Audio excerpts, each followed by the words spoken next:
Azamat aka tayyormisiz? Assalomu alaykum. Omonmisizlar? Mana voy istoriyada aytganimdek soch olishni san'at darajasi chiqargan Azamat aka roziymi? Assalomu alaykum. Shu ishni ham ilm majlisiga aylantirgan meni. Davom etamiz bugun. 3-sonimizda endi. Biz bir nom qo'yib qo'ysak bo'lar ekan. Bu bir 100 ming 200 ming odam erinmasdan kutadigan bo'pti. Qachon soch solish? Bittasi bir ajoyib komment yozgan ekan bir akamiz. Duo qilamiz sochingiz tezroq o'ssin. Yaxshi narsalar ulashtiringlar deb. Xo'p. Boya bir qiziq narsa aytib qoldilar Azamat akamiz. Men shuni davom ettirib ketmoqchiman. Insonni boshida 150 ming 170 mingga yaqin soch tolasi bor dedingiz a? Shu tazkiratlar avvalida o'qiganimiz Payg'ambarimiz alayhissalom bir go'zal bashorat bergan ekanlar. Shu mazmunda hadis sharifki, ummatimdan bir kishi Robbiya va Muzor qabilasini qo'ylarini yungini sonichalik insonni shafoat qilib jannatga olib kirib ketadi degan mazmunda. Uvaysal Qaroniy hazrat haqida berilgan bashorat bo'lgan. Umar roziyallohu anhu, Ali roziyallohu anhu ziyorat qilib, ya'ni uni biz ko'ramizmi ya Rasululloh deganda Abu Bakr Siddiq hazratga qarab siz ko'rmaysiz, illo bu Umar roziyallohu anhu, Ali roziyallohu anhu ishora qilib sizlar ko'rasizlar dedi. Uni ko'rsalar meni hirqamni berib, ummatimda haqqiga duo qilishini so'ranglar dedi. Qarang deng. Payg'ambar degan zot sahobalar ko'rgan tobiindan duo so'rayapti. Bu naqadar bir ulug' go'zal odob maqomligini qarang. Ya'ni bir payti hali yoshroq bolacha bir payti ko'zimizga bir oddiyroq ko'ringan odam duo qilayotganda bir xil kam ba'zi odamlar malol keladi deng. Sen qayerdan bilasan Alloh taologa kim yaqin, kim uzoqligini? Ya'ni insonni hech qachon amali, mansabi, ilmi aldab qo'ymasligi kerak ekanda. Shu payg'ambardek zot Umar roziyallohu anhu umraga ketayotganlarida ey Umar birodaring duolaringni bizni ham unutma degan mazmunda haligi hadis sharif bor. Payg'ambarimiz alayhissalom so'raganlar, Umar roziyallohu anhu duo. Ajoyib. Endi bugun bir go'zal narsa o'qib qoldim. Vodiyda Oltiarda Oybek aka degan bir oshpaz akamiz bor, ajoyib narsa jo'nattiradi. Bugun bir go'zal narsa jo'natdilar. Payg'ambarimiz alayhissalom Umar roziyallohu anhuga hech qachon ey Umar eslaysanmi?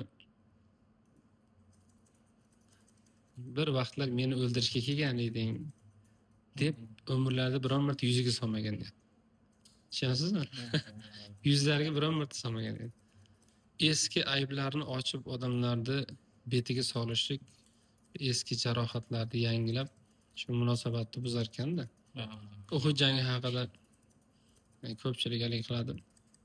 Pastga tushib ketgan sahoba ikromlar bor-ku, joyni tark qilib.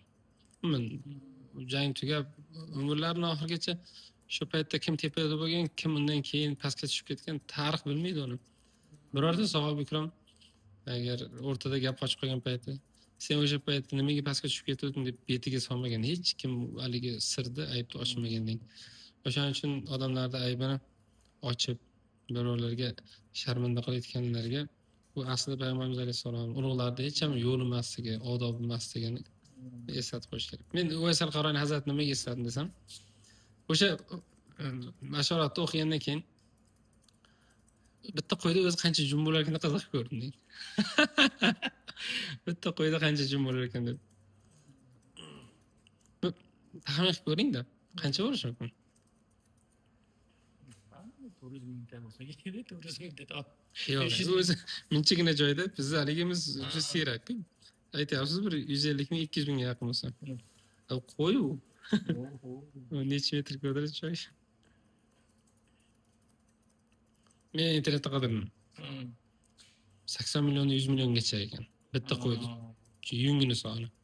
Yana ham mana internetda qidirishib aniqini kimdir izohga yozib qo'yar. Bitta qo'yda shuncha bo'lsa. Endi u ikkita qabila o'sha paytda yer yuzida eng ko'p qo'yi bo'lgan qabilalar bo'lgan. Necha million, ehtimol milliard insonni bir tobiin shafaat qilish huquqiga ega bo'lsa sahobiy ikromlar 120 mingdan ziyod va payg'ambarimiz alayhissalom shafaatlari qanday bo'lar ekan bir o'ylandim rosa. O'sha Uvaysal Qaroniy hazrat ajoyib inson bo'lgan ekanlardan. Xudoning do'stlari haligi o'ziga beriladigan ozorlarni ham bir ozor deb bilmasgan. Ko'chada o'tib ketsa yosh bolachalar tosh otarkanlar. Tosh otganlaridan haligi bolalarni masalan bir o'ziga hozir kichkina mayda bir narsa olsin, qanaqa muomala qilasiz? U odam bolalarim men og'rigandan aytmayapman, sal kichikroq tosh otinglar. Sababi tanam zaif, ya'ni doim ro'za tutib yurar ekanlar. Oyog'im qonab ketishi mumkin tosh tekkan vaqtda. Tahoratim sinib, keyin qon to'xtamasa qiynalib qolish mumkin namozga. O'shaning uchun kichkinaroq tosh otib xursand bo'lsalaring bo'ladi degan mazmunda aytgan ekan. Shu sahobalar dedingiz-ku, bir kun bitta odam shu sahobalarga anaqa qilib aytgan ekan, sahobalarga. Sahobalar paytida bo'lsak, biz ham shunaqa bo'lardik debdi o'sha odam. Keyin o'sha odam kechki payt uxlasa tush ko'ribdi. Qarasa Rasululloh sollallohu alayhi vasallam bilan sahoba bilan avtobusda ketayotganmish. Hammasi tushida. Ketayotsa keyin avtobus ozgina avariya holat bo'lib jarlikka qulashiga ozgina qolgan ekanda. Keyin ana odam Rasululloh sollallohu alayhi vasallam avtobusda-ku yugurib tushib ana katta tosh ko'tarib yugurib kelsa sahobalar ana avtobus baloni tagiga kallasini qo'yib turgan ekanda. Keyin anaqa bilgan ekanda, ha deb o'zi shu deb ana o'sha gapirgan gapiga anaqa tavba qilgan ekanda. Bizning hamma o'zini zamoniga, zamonasidagi ajoyib bir hollarga, ne'matlarga va fitnalarga mos immunitet bilan tug'iladi-da. U payt butun yaratilgan dunyoning eng avj nuqtasi bo'lgan, pik nuqtasi. Teatrda avj sahnaga aktyorlar eng zo'rlari tanlanadi. Shuning uchun yomonlarning eng zo'rlari shu vaqtda, yaxshilarning eng yaxshilari o'sha vaqtda yig'ilgan. Bir kun bitta odam ustozga savol beribdi-da. Ustoz debdi, gohida debdi, maza qilib namoz o'qiyman debdi. Gohida beparvoman debdi. Gohida yig'lab zikr qilaman, gohida beparvoman debdi. Gohida bir nafl namozda o'qiman, gohida beparvoman debdi. Nima buni mohiyati desa, ustoz aytgan ekan, ertalab turib choyni kim damlaydi debdi. Keyin onam bilan ayolim debdi. Hech so'raganmisiz? Tahorat bilan qildimi, tahoratsiz qildimi? Ertalab choyniga suvni quyayotganda bismillah deb aytdimi, aytmadimi? Zavodkani solganda bismillah deb aytdimi, aytmadi. Siz o'zingiz ertalab birinchi ichingizga tushadigan narsaga bismillah bilan aytdingizmi, bismillah bilan aytdingiz. Ana bu narsalar kun davomida muhim deb aytgan ekan. Anaqa ertalab bilan suv ichganimiz, choy ichganimizda bismillah bilan ichganimiz muhim ekanda u. Men bismillah tushdimi? Bismillah bilan tushmadimi? O'sha narsa muhim deb javob bergan ekanda. Keyin anavi bola o'zgarish bo'ldi keyin hayotimda dedi. Inshaalloh hammamiz shunga bir amal qiluvchilardan bo'lishik. Bismillah bilan sochib olyapsiz mana. Yashang, boriz ko'p.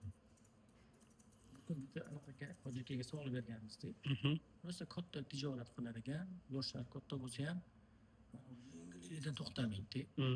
Hojiga nima bu motivatsiyasi? Nima bu yengillikdan to'xtamaysiz? Ketaverasiz. Bunga bittagina hadis Hazrat Shayx Xolidiy Sultondan hadisni eshitganman dedi. O'sha narsa meni hech qachon to'xtatmagan. Bir kun Rasululloh sallallohu davrlarida masjidga bitta tadbirkor odam kelsa, Rasululloh sallallohu shunaqangi o'sha odam bilan bir huzur so'rashgan ekan. Ana u odam shunaqa maza qilganda Rasululloh sallallohu hammadan ko'p meni yaxshi ko'rar ekan deb turib, har namozdan masjidga chiqadigan bo'libdi. Keyin qatga borsa o'sha yoqqa boradigan bo'libdi. Borib namozdan oldin kelib o'tiradigan paytga kelyapti. Keyin Rasululloh sallallohu alayhi vasallam shu bilan ozgina uzoqlashib ketibdi. Keyin odam hayron bo'lib bir kun ko'rganda, mana shunaqa oldin men bilan yaxshi edingiz, hozir uzoqlashib ketdingiz, nima biz xato qilgan bo'lsa ayting, biz to'g'rilaylik desa, oldin sen ishchilaringni yaxshi ko'rarding, hozir o'zingni yaxshi ko'radigan bo'lib qolding deb javob bergan ekanda. Faqat ishxonasidagi xodimlarni o'zini anaqasini lazzatiga o'tib ketib qolganda. Shuning uchun ishchilarni yaxshi ko'radi o'sha odam. 100 tadan ko'p ishchisi bor. Rosa bir anaqa. Shu narsa meni to'xtatmaydi ishdan deydi. Shunga o'xshab biz ham o'zimizni shogirdlarimizni yaxshi ko'ramiz. Keyinchi o'tgan oyda siz bilan safarda bo'ldik.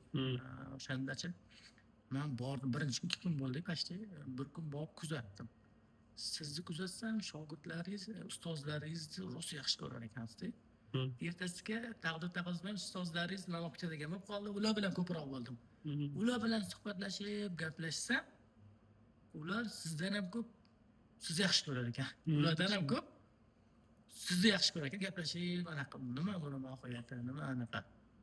Siz yaxshi ko'rasiz ulardan, lekin ular bilan gaplashib, ular bilan suhbatlashsam, ular sizni sizdan ham ancha ko'p yaxshi ko'rar ekanda.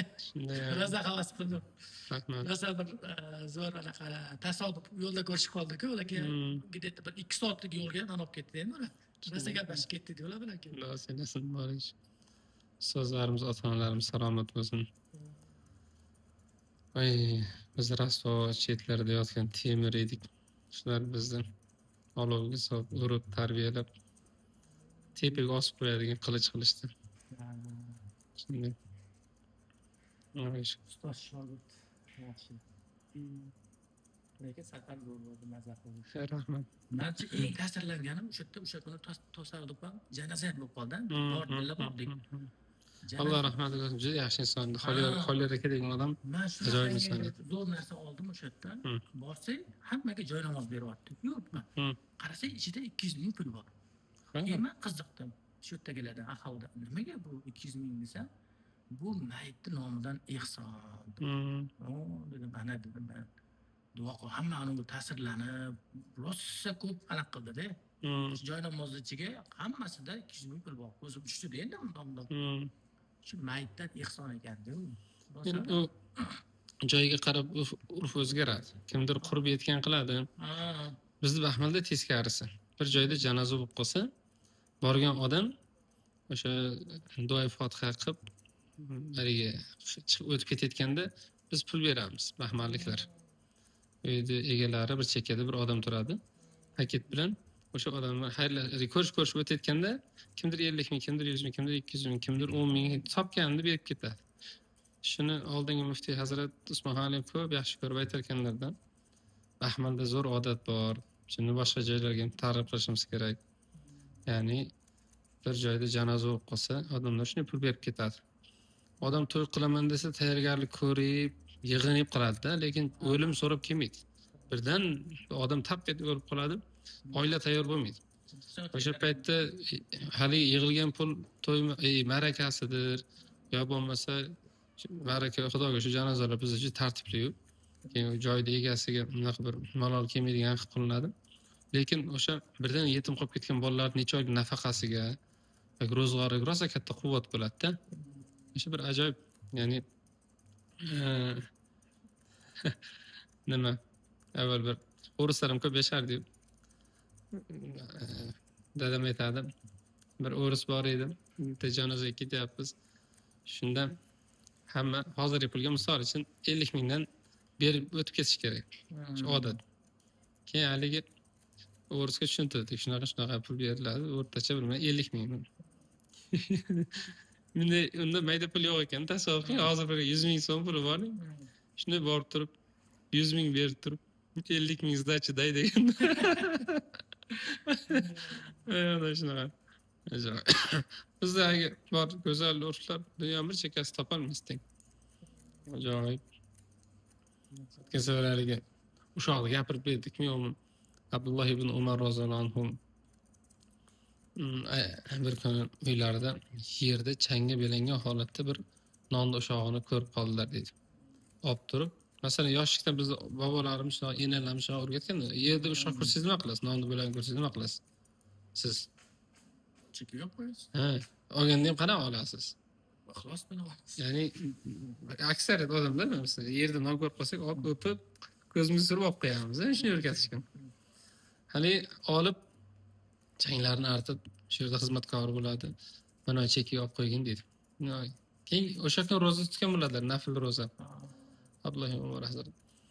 Kechqurun iftorlikdan chaqirib, boyagi kunduz kuni senga bergan nonim bo'lagini bergin dedi.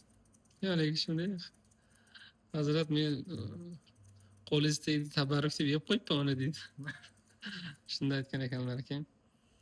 Men buni Ahmad Muhammad Tursun Hazratdan Ulug'lar shunday yashashgan degan kitobda o'qigandim. O'ylanib qolib, Payg'ambarimiz alayhissalomni eshitgandim deb Abdulloh ibn Umar roziyallohu anhu aytgan ekanlar.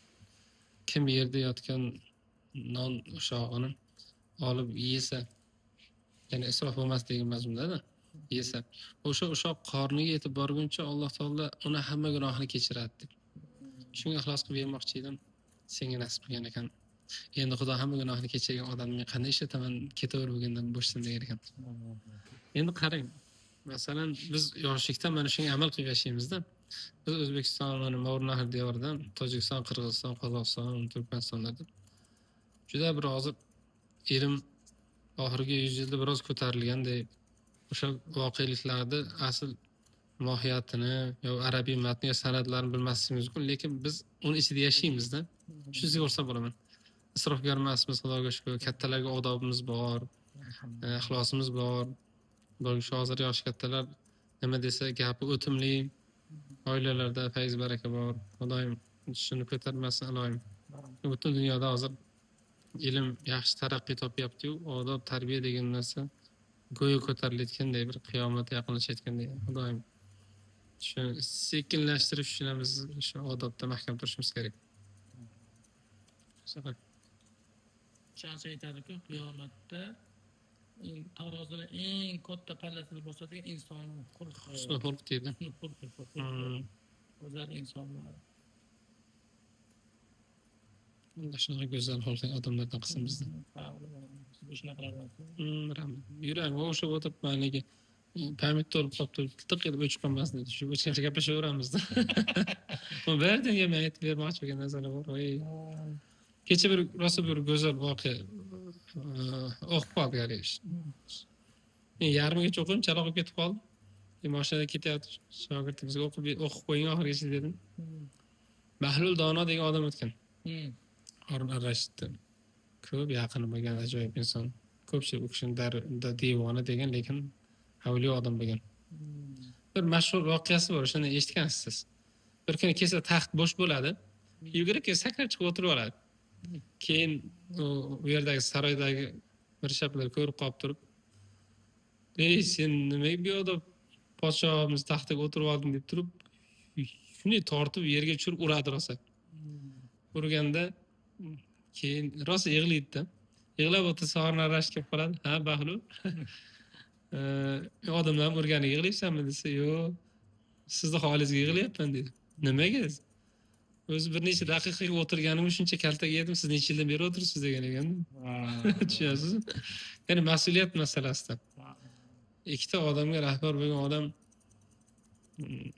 qiyomatda qaniydi onam meni tug'masaydi deb turib, ertan ko'p afsuslanib qolar ekan. Alloh taolo ko'pchiligimiz ba'zi jamoalarda rahbarimiz, ko'pchilik erkaklar oilada rahbar,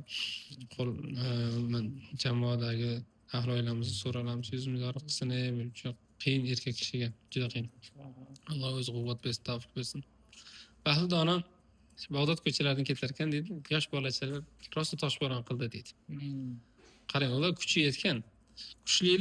Kuchi yetgan holatida borib birovni pachani chiqarib qo'yish emas ekanda. Haqiqiy kuchi yetib turgan holatda o'zini bosib turishi. Masalan, yosh bola kelib turib sizni tarsasiz uraman desali, kallasimda ushlab turasiz. Biroz uraman desa, lekin siz indamay turganingiz siz ojizligingizdan dalolat emasda, haqiqiy kuch ishlatmaslikdan. Indamay haligi bolalarga ham hech qattiqlik qilmay tursa, bir bola juda qattiq otadi bir toshni, uchqur tosh. Ko'ksiga shunday teshib kiradi. Qon sharilib oqib ketadi-da. Haligi kitobda yozyapti, Bahlulni ko'ksidan oqqan qonga ingragan ovoziga tosh ham yig'ladi, deyapti-da. Juda xafa bo'lib ketadi-da, keyin shahardan chiqib ketadi. Boshqa bir shaharga kechasi yetib borib, masjidga kiradi. Masjidga kirsa bir odam yotgan bo'ladi. Kelib turib, bunday turtadi, qimirlamaydi. Ya'ni men keldim, musofirman, shu yerda uxlasam maylimi deganday so'ramoqchi bo'ladi. Indamagandan keyin o'zi yotadi. Ertalab tursa g'alag'ovur. Vohimlar, odamlar shunday nafrat bilan qarab turib, tinchlikmi desa, haligi yotgan odam bechora kimdir kechasi o'ldirib ketgan bo'ladi. O'ldirib masjidga tashib ketgan bo'ladi. Bu kishi hamma yoq qon-ku. sen o'ldirgansan deb turib bor qamab qo'yishadi. Qamoqda aytgan ekandan, ey Bahlul, Bag'dodda bolachalar otgan toshga isyon qilmaganingda, sabr qilganingda Xudoni qazo qadarda hozir o'lib ketmayotgan bo'larding degan. Keyin dori tagiga olib kelishadi. O'ldiramiz deb tayyor turganda Alloh taologa duo qilgan ekan. Allohim bu maqtulni tanishlari ustidan arz qilib hokimga aytdi. Hokimdir, qozidir bilishaptilar, meni o'ldirmoqchi. Ko'rib tursa men uni o'ldirganim yo'q dedi. Meni hozir ingratib yig'latib o'ldirib yuborishadi. Ular-ku maqtulni ustidan hukm qiladigani bor, ya'ni arz qiladigan odami bor. Men sendan boshqa kimga arz qilaman dedi. Allohim, men juda ojiz holatda, bandalikning eng baland maqomi ojizlik maqomi ekanda, juda ojiz holatda qoldim dedi.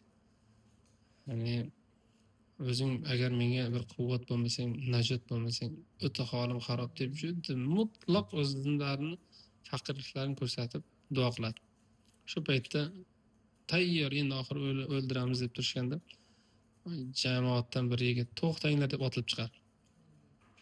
Bu odam nohaq o'ldirib qo'ymanglar, uni men o'ldirgandim deydi.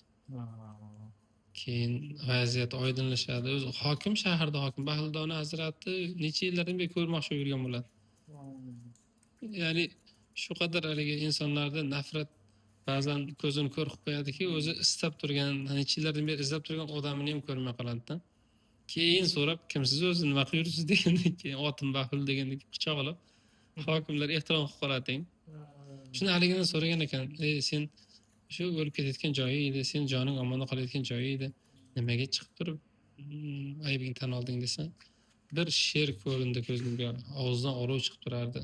Agar haqiqatni aytmasang, seni yeb yo'q qilaman deb aytdi. Men bitta odamni nohaqdan o'limiga javob berishim shuncha qiyin, hozir bu ham o'lib qoladigan bo'lsa, ikkita nohaqdan o'lganga qanday javob beraman Xudo oldida deb tanlagan ekan. Voqeaning oxiri inson Xudoni oldida yuzi yorug' bo'lib, o'zi haqda turadigan bo'lsa, yo yoqdan yo bu yoqdan Allohim bar yuzini yorug' qilib qo'yadi. Voqelik qancha og'ir, odamlar qancha bir nafrat ko'zi bilan qarab turmasin, qanchalik qiyin bo'lmasin, musibat kelgan chog'da inson ko'p xafa bo'lmasin.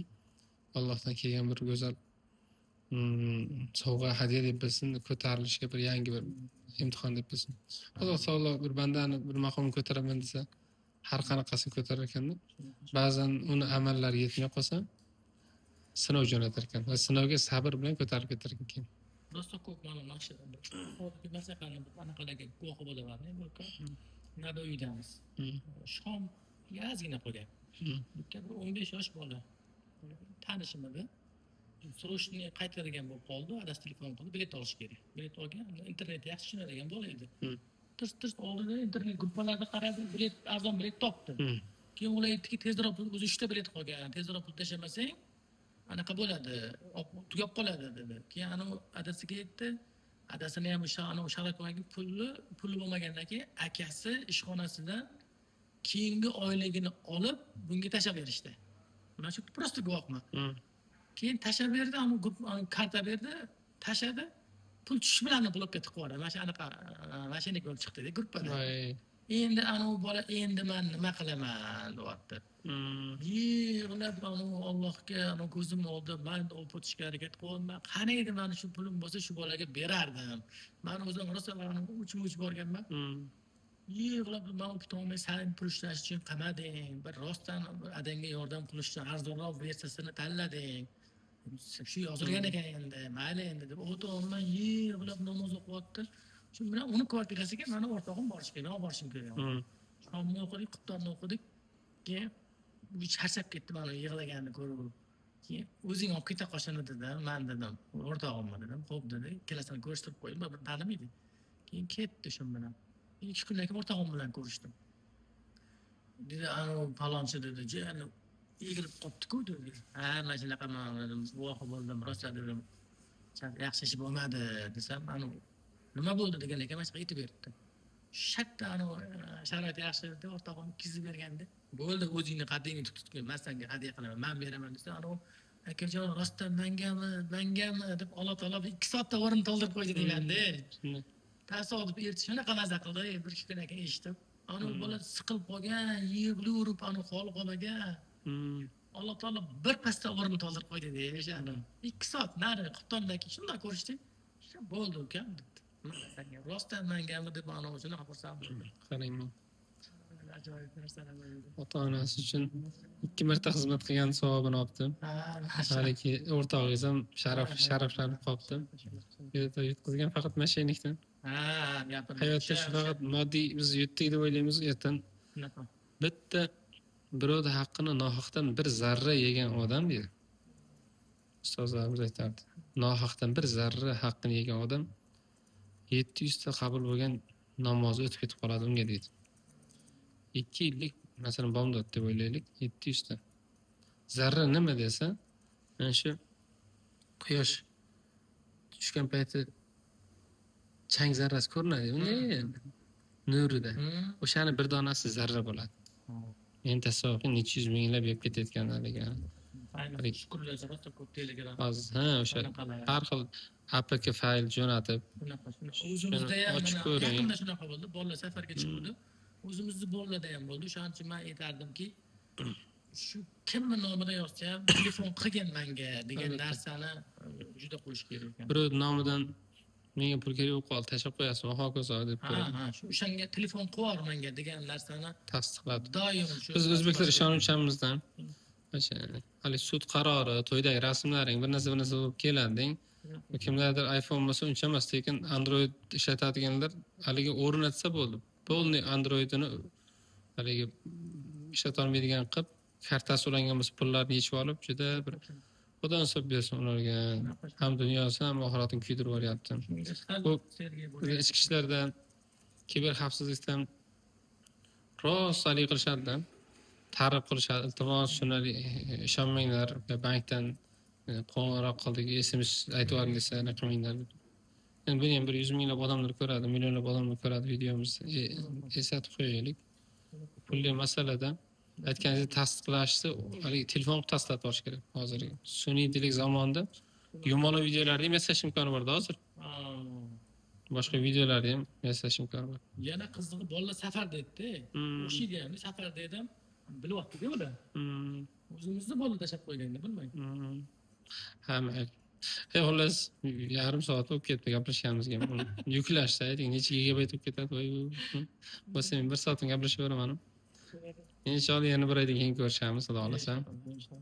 Ko'proq vaqt tursa, soch tezroq. Xudo sizlarni. Muxlislarga aytadigan gapingiz yo'qmi? Yo'q, men umumiy muxlislarga deyapman-da. Baraka topsin. Baraka topsin.